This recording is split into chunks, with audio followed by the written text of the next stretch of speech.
If you are listening to this chronicle beneath a familiar sky, pause for a moment and tell us in the comments which city you listen from, so the reach of these ancient words may be known.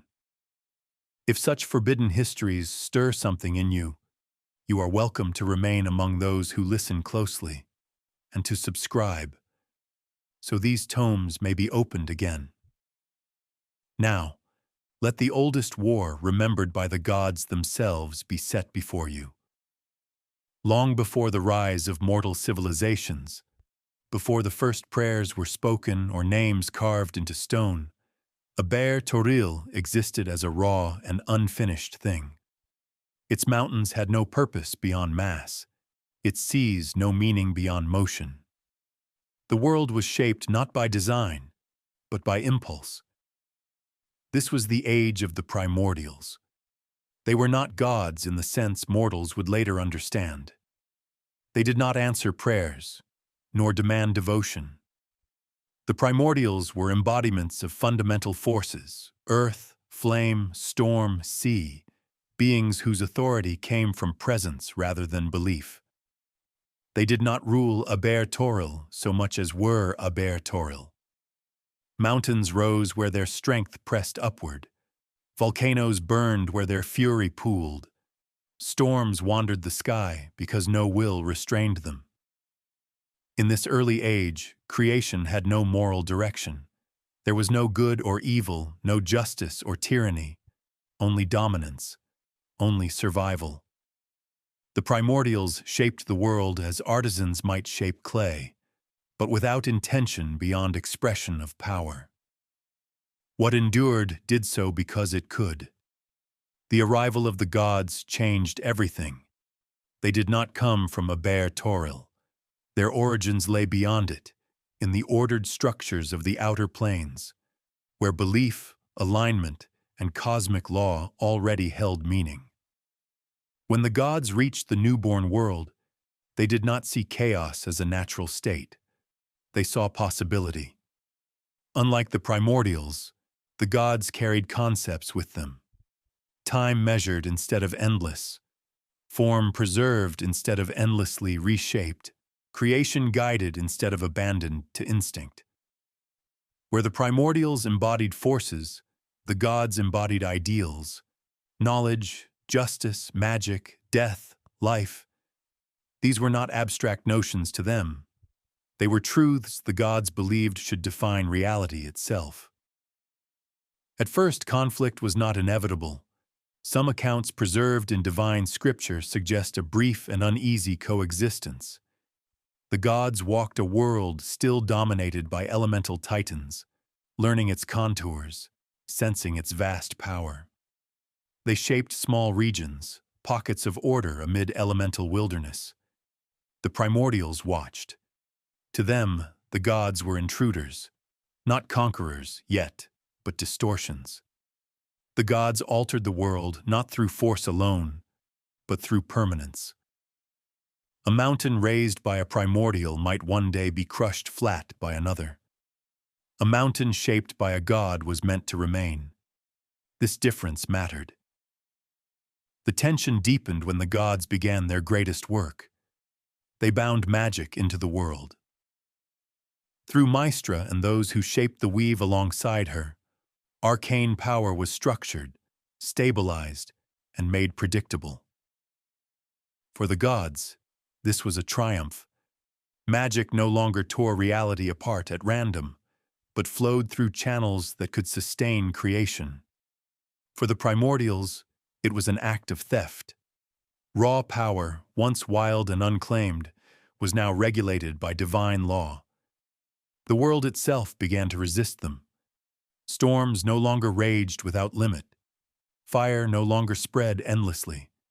Stone could be shaped and held.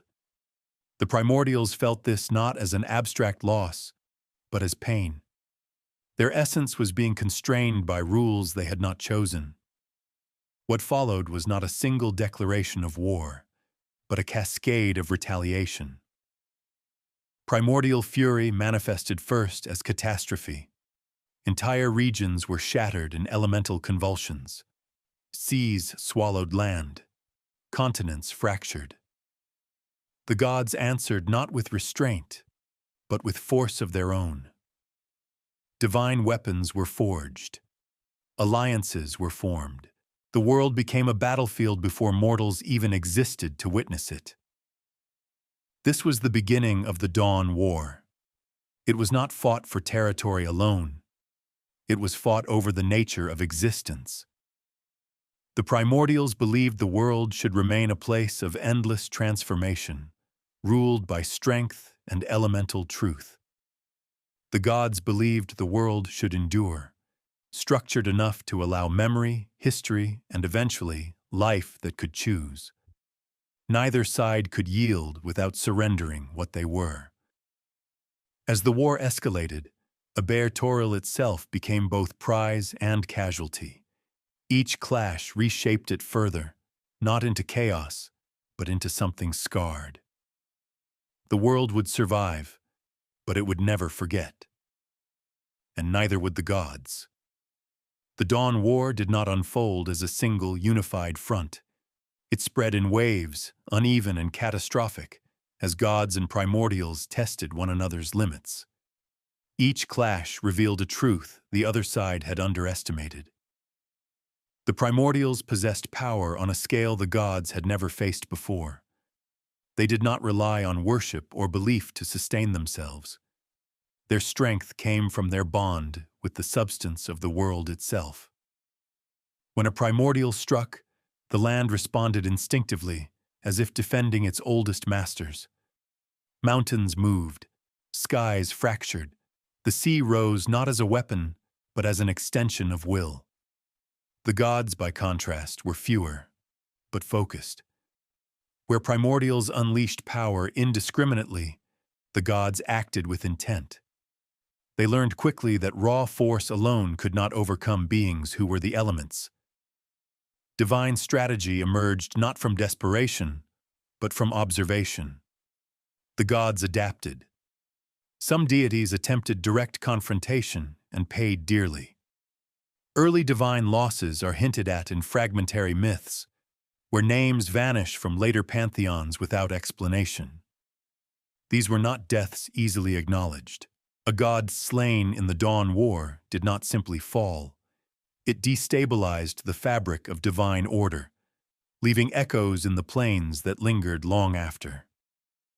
From these failures, the gods learned restraint. Rather than challenge primordials one by one, they began to act in concert.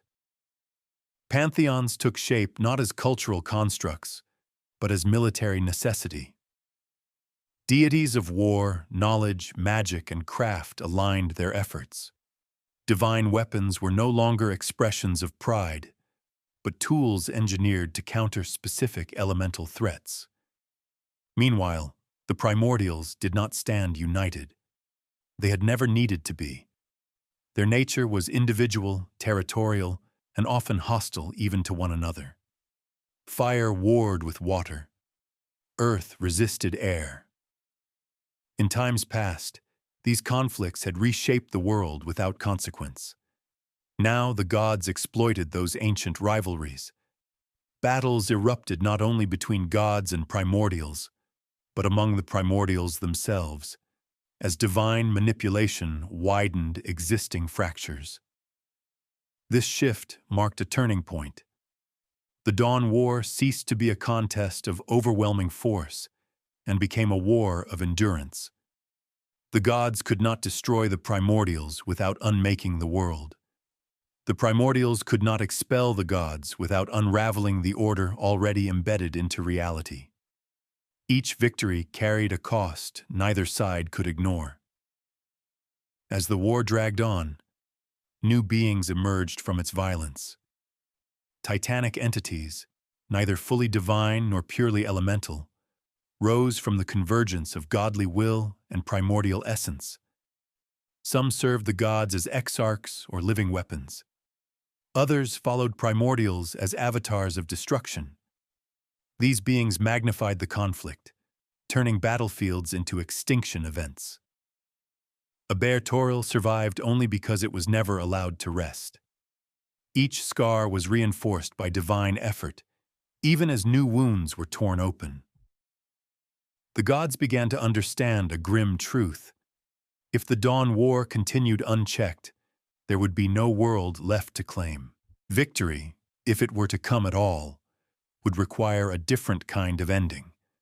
Not annihilation. Containment. As the Dawn War deepened, its violence spilled beyond the bounds of a bare Toril and into the wider structure of the plains. What had begun as a struggle for a single world revealed itself as a threat to cosmic balance itself. The gods understood this before the primordials ever could. The primordials drew strength from the elemental chaos, a realm where raw matter and energy existed without hierarchy or law. There, their power was at its purest, unconstrained by form or permanence. When battles erupted near or within this chaos, the gods found themselves at a disadvantage. Divine weapons that relied on structure and order faltered where reality refused to hold still. This forced another adaptation. The gods began to anchor their power not only to themselves, but to the planes around them. Domains were claimed with purpose. The astral sea became more than a thoroughfare. It became a bastion, a place where divine presence could not be overwhelmed by elemental turbulence. From these strongholds, the gods could strike with precision rather than desperation. A critical realization followed. The primordials could not be killed in any permanent sense without catastrophic consequences. To destroy a primordial entirely would unravel the elemental principle it embodied. Fire extinguished forever, seas stilled, stone rendered meaningless. The world would not survive such victories. This truth changed the war's objective. The gods turned from destruction to binding. Through combined divine effort, they developed methods to weaken primordials without annihilating them, severing their freedom, isolating their consciousness, and anchoring their essence deep within the world itself. These were not clean victories. Each binding reshaped the land, embedding living prisons into the planet's crust. Mountains formed where primordials were chained. Endless storms marked the sites of incomplete bindings. Oceans deepened to hide what could not be destroyed. Some primordials resisted successfully, forcing the gods into prolonged confrontations that lasted ages. Others were betrayed by rivals, their defeat hastened by primordial grudges older than the world itself. In these moments, the gods did not hesitate. The war had taught them mercy was a luxury creation could not afford. Yet even as victories accumulated, the cost mounted. Every binding weakened the gods as well. Divine power expended at this scale did not easily return. Worship had not yet arisen to replenish it. The gods were spending themselves to preserve a future that did not yet exist. This sacrifice was not made blindly. The gods believed mortals would one day walk a bare Toril, beings capable of memory, belief, and choice. Such creatures could sustain the divine order the gods were bleeding to establish. Without that future, the war had no meaning. By the latter stages of the Dawn War, the conflict was no longer defined by grand battles alone. It became a series of decisive acts, bindings, imprisonments, and forced slumbers that slowly shifted the balance. The primordials were not gone, but they were no longer free, and the world, battered and scarred, began hesitantly to stabilize. With each bound primordial, the nature of the war changed. What had once been open devastation became something colder and more deliberate. The gods were no longer reacting to catastrophe. They were shaping an endgame. The primordials began to understand the danger they faced. Not extinction, but permanence without agency. To be bound was not to die, but to endure endlessly, aware yet unable to act. For beings whose identity was motion and transformation, this fate was unbearable. Resistance intensified, not in coordinated strategy, but in eruptions of absolute defiance. Some primordials attempted to tear themselves free by reshaping the world around their prisons. Entire regions destabilized as reality buckled under their struggle. These convulsions left marks that would persist into recorded history. Impossible mountain ranges, seas of unnatural depth, lands where elemental forces still surge without warning. These were not accidents of geology. They were scars of imprisonment. In response, the gods refined their methods further. They no longer acted alone. Divine power was woven together. Magic reinforced by law, force tempered by knowledge, war guided by foresight. The weave became not only a source of spellcraft, but a stabilizing lattice that helped hold the world together as bindings were sealed. Magic, once a contested innovation, became essential to survival. A pivotal development followed. The gods began to elevate servants. Divine exarchs, empowered champions, and God-touched beings were created to carry out tasks too costly for the gods themselves to perform repeatedly. These entities waged war in their stead, hunted weakened primordials, and guarded the sites of ancient bindings. Some of these servants would later be remembered as titans, others as mythic guardians, whose names survived only in fragmentary legend. Not all such beings remained loyal. Exposure to primordial power twisted many of them. Some turned against their creators. Others vanished into the depths of the world, becoming threats that would resurface in later ages. The Dawn War did not end cleanly. It shed dangers forward through time. As the primordials were diminished, a new conflict emerged beneath the greater one. The gods themselves began to differ. Some believed the primordials should be sealed away entirely, erased from influence as much as possible. Others argued that the world required elemental forces to remain active, even dangerous, lest reality stagnate. These disagreements never broke into open divine war, but they shaped how the final stages of the Dawn War were fought. The result was compromise, not consensus. Some primordials were bound deep and isolated, their names lost, their influence faint. Others were imprisoned closer to the surface, their power leaking slowly into the world. Volcanoes that never sleep, storms that return again and again, seas that swallow coasts without warning. These were not failures of divine will. They were calculated allowances. By the time the war neared its end, Aber-Toril was no longer the same world the primordials had first shaped. It had structure, memory, limits. The gods had succeeded in imposing order, but that order rested upon ancient, restless foundations. The Dawn War was being won, but its consequences were only beginning to unfold. As the Dawn War entered its final phase, the gods confronted a truth they could no longer avoid. Even bound, the primordials would never truly be silent. Their essence was too deeply entangled with the substance of Aber-Toril. The world endured because of them, and suffered because of them. This realization reshaped divine priorities. Rather than pursuing total dominance, the gods turned toward stabilization.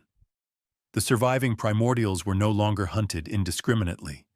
Each was assessed by the danger it posed if left partially active, and by the damage its complete suppression might cause. The war became selective, precise, and increasingly restrained. In this period, the greatest bindings were enacted. Primordials of overwhelming scale were sealed within the deepest layers of the world, their bodies becoming landmasses, their breath becoming magma, their thoughts echoing faintly through the stone.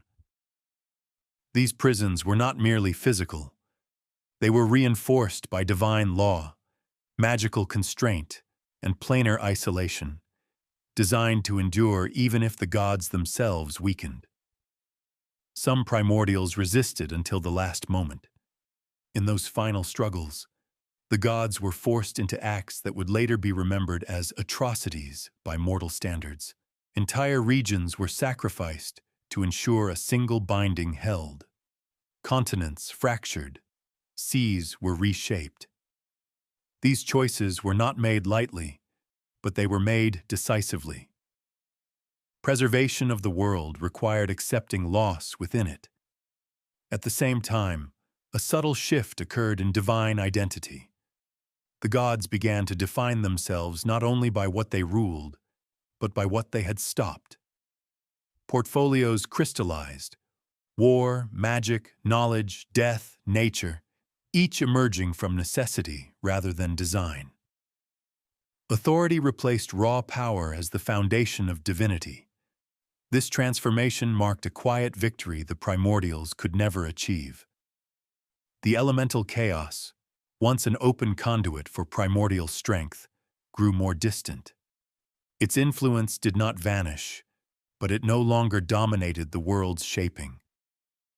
The gods' presence, anchored through the astral sea and the weave, imposed a new cosmic hierarchy. Yet the war left behind unresolved dangers. Many lesser primordial beings, elemental lords, corrupted titans, and warped servants, escaped final judgment. Some fled into hidden planes. Others burrowed deep into the world or withdrew into the seas. These remnants carried the memory of the Dawn War forward, becoming seeds of future calamity. By the time the last great bindings were completed, open conflict had ceased. The gods stood victorious, but diminished. Their power was spread thin, invested in prisons, laws, and safeguards rather than personal might. They had won the war not by overwhelming strength, but by committing themselves permanently to the world they had claimed. Aber-Toril entered a fragile calm. The primordials no longer ruled it. But they were not gone. They waited. With the great battles ended, the Dawn War gave way to an uneasy aftermath. Silence fell not because peace had been achieved, but because the forces capable of shattering the world had been exhausted. What followed was not an age of triumph, but of reckoning. The gods now faced a responsibility they had not fully anticipated. By binding the primordials into the fabric of Aber-Toril, they had made themselves custodians of a living prison world. Every mountain range that anchored a bound primordial, every abyss that concealed a slumbering titan, required constant divine maintenance. Order was no longer a victory condition. It was a duty. To sustain this burden, the gods formalized their dominion.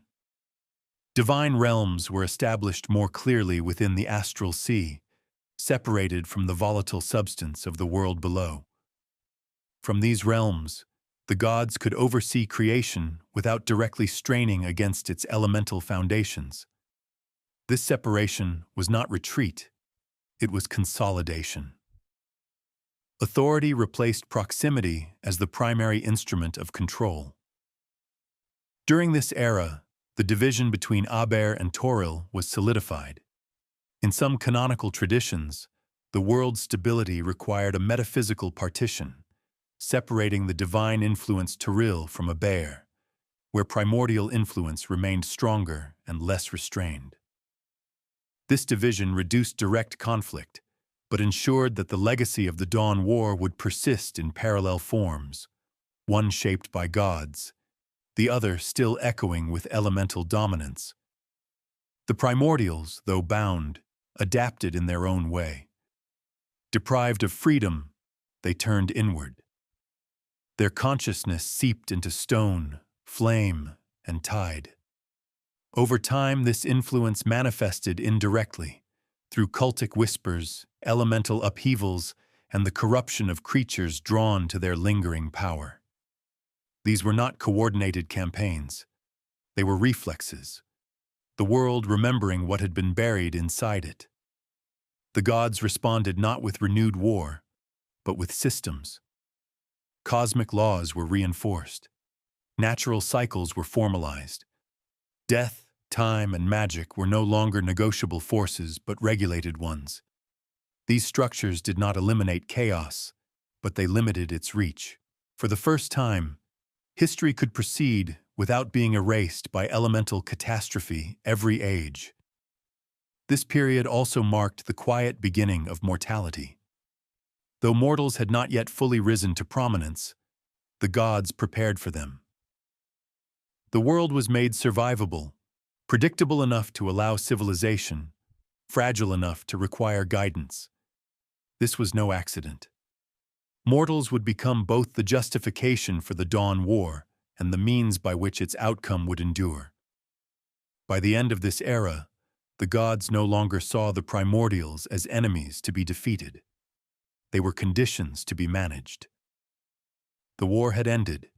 Its consequences had not. As ages passed, the scars of the Dawn War settled into something resembling permanence. To later minds, the world would appear stable, even ancient, but this stability was artificial, maintained through constant divine vigilance. The gods had not simply inherited a world. They were actively holding it together. It was in this long aftermath that the primordials' influence changed form. Bound and unable to act directly, they no longer shaped reality through cataclysm. Instead, their presence became pressure, a deep, persistent force that warped what grew near it. Volcanoes became more violent where a primordial's rage lingered. Storms gained memory, returning to the same coasts again and again. Certain regions resisted divine magic, not by design, but by nature. These were not signs of resurgence. They were symptoms. Mortals, when they finally arose in meaningful numbers, encountered a world already conditioned by this ancient war. They built cities atop sleeping titans without knowing it. They worshipped gods who still expended power to keep the ground beneath those cities from tearing itself apart.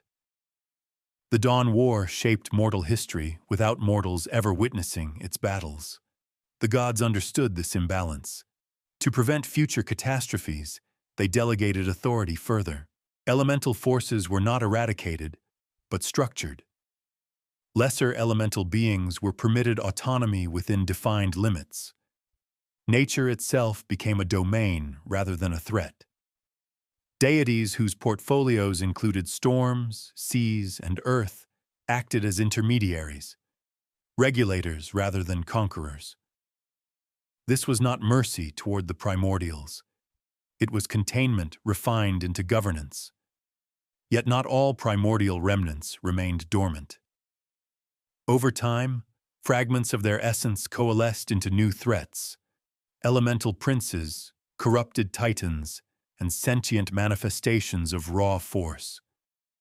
These entities lacked the full awareness of true primordials, but they carried enough power to challenge civilizations and test divine limits. The gods did not always intervene directly. Instead, they allowed these threats to exist within boundaries, stepping in only when balance itself was endangered. This restraint was intentional. Constant divine intervention would weaken the structures holding the primordials at bay. The world had to endure stress to remain resilient. One consequence of this philosophy was tragedy. Entire mortal cultures rose in regions where primordial influence was strongest, only to be destroyed when ancient pressures finally broke through.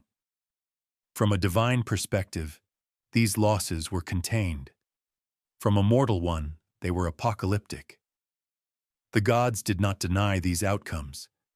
They accepted them as the cost of a world that could continue at all. In this era, divine myth began to overwrite primordial memory. Stories told by mortals spoke of gods shaping the world from nothing, of ordered creation emerging cleanly from void. The primordials faded into legend, then into obscurity. This was not deliberate erasure, but a natural result of distance. Mortals remembered what still spoke to them. The gods did not correct the record. Knowledge of the Dawn War remained preserved in divine archives, planar records, and the memories of beings old enough to remember. It was not forbidden, but it was no longer emphasized. The past had served its purpose. The future required belief, not understanding. Yet the truth remained. Beneath every age of peace, the Dawn War endured, not as conflict, but as tension. A balance held not by victory, but by constant restraint. The gods ruled, the world endured, and the primordials slept uneasily within it. The war had ended in history, but in reality, it had simply changed form. Despite the long silence, the Dawn War was never truly confined to the past. Its presence lingered as a condition of existence, shaping how later divine conflicts unfolded. The gods had learned, irrevocably, that power unleashed without restraint could unmake everything they sought to preserve. This lesson governed divine behavior in the ages that followed. When the gods later turned against one another in internal struggles, those conflicts were carefully limited. Battles were fought through proxies, champions, and constrained manifestations. The full force once unleashed against the primordials was never again directed openly at the world. The Dawn War had revealed the cost of divine excess too clearly to be ignored. The primordials, for their part, became symbols as much as threats. To gods and immortals, they represented a reminder of a world without law, a state of existence that could return if vigilance failed.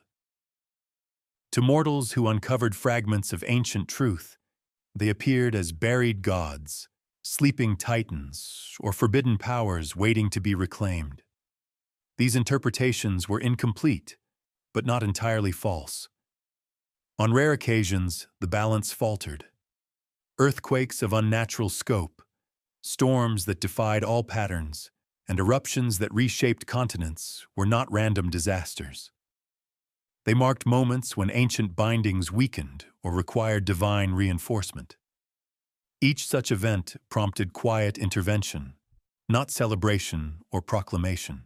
The gods acted swiftly, then withdrew, preserving the illusion of natural order.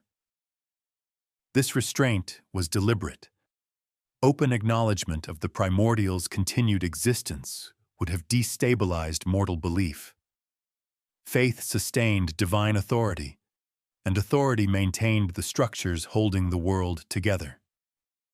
Truth, in this case, was not denied, but it was carefully distanced. In scholarly traditions preserved by long-lived races, traces of the Dawn War endured more clearly. Elven myth, draconic memory, and planar chronicles retained fragments of the old conflict, often distorted by time, but anchored in reality. These records spoke of a war that shaped the rules of existence itself, not merely its surface.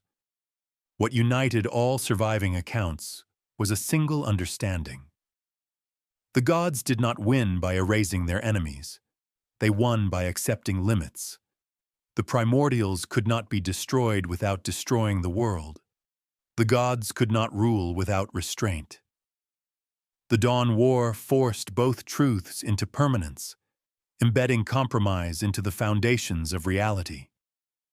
By this stage of history, the war's greatest legacy was no longer physical. It was philosophical. Power would henceforth be measured not by how much could be unleashed, but by how much could be withheld. In the deep span of ages that followed, the Dawn War came to be understood by the gods themselves not as a victory, but as a boundary. It marked the furthest point to which divine authority could extend without collapsing the world it governed. Everything after was shaped by that limit. This understanding influenced how the gods related not only to the world, but to one another. Divine hierarchies stabilized. Overgods and cosmic principles, most notably Ao in later eras, enforced separation between divine will and direct domination of mortal reality. Such structures did not arise from abstract philosophy. They were safeguards born from memory. The Dawn War had shown what happened when unchecked power met an unbounded world.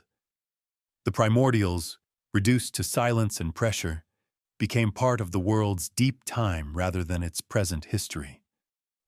Their names faded first from mortal tongues, then from most divine liturgies. Only in ancient compacts, planar records, and the awareness of the eldest beings did they remain fully remembered. This forgetting was not a failure of record-keeping. It was a sign that the gods' design had succeeded. Yet forgetting did not mean erasure. The world continued to express primordial influence through imbalance. Regions where magic behaved unpredictably. Lands hostile to long-term settlement. Seas that resisted mapping. These were not anomalies to be corrected, but tolerances built into creation. They reminded the gods that absolute order was neither possible nor desirable. Mortals, unknowingly, became part of the solution. Their civilizations layered meaning over scars, culture over catastrophe. Where a bound primordial strained against its prison, mortal belief and divine oversight together reinforced the structure. Faith anchored gods. Gods anchored the world. The cycle completed itself. This interdependence was the true outcome of the Dawn War, not dominance, but mutual necessity. There were moments when ambitious mortals sought to bypass this balance. Cults formed around elemental power, mistaking primordial remnants for sources of transcendence rather than instability. Each such movement ended the same way: brief empowerment, followed by annihilation or containment. The gods intervened decisively in these cases, not out of fear, but to preserve the boundary established at the dawn of history. By this stage, the meaning of the war had fully crystallized. The primordials were no longer enemies to be fought. They were reminders of a world without limits. The gods were no longer conquerors. They were stewards bound by consequence. A bare Teril endured, because neither side was allowed absolute expression. The Dawn War lived on as a law written into reality itself, and like all laws born of catastrophe, it was never meant to be broken again. When the Dawn War finally passed beyond memory and into structure, its last transformation was complete. What had once been open conflict became foundation. The world no longer remembered the war as an event, but lived within its outcome. A bare Toril endured because it was shaped by compromise rather than conquest. The primordials remained embedded within its deepest layers, not as rulers or adversaries, but as restrained forces whose existence defined the limits of creation. The gods ruled above them, not in absolute dominance, but in constant awareness of what unchecked power could undo. This balance was never perfect, and it was never meant to be. Earthquakes still came. Storms still broke coastlines. Fire still consumed without mercy. These were not failures of divine order, but reminders that the world was not built from purity. It was built from tension held in place. The gods accepted this reality fully. They did not seek to erase the primordials from history, nor did they attempt to cleanse the world of every scar. Instead, they shaped laws, cycles, and mortal agency around those scars, allowing life to grow not despite them, but alongside them. Civilization, faith, magic, and memory all developed within boundaries drawn by the Dawn War's lessons. In this way, mortals became the final inheritors of the conflict. They lived on a world stabilized by divine restraint, empowered by systems born from primordial catastrophe, and protected by gods who understood the cost of intervention. Mortals did not need to know the full truth for the truth to shape them. The war had already done its work. The Dawn War did not end with celebration or proclamation. It ended when the world could continue without being torn apart by those who shaped it. No victor claimed total triumph. No enemy was erased. What remained was a reality where order and chaos coexist, neither allowed to reign unchecked. That is the true legacy of the Dawn War. Not the fall of the Primordials, not the rise of the gods, but the creation of a world that could survive them both.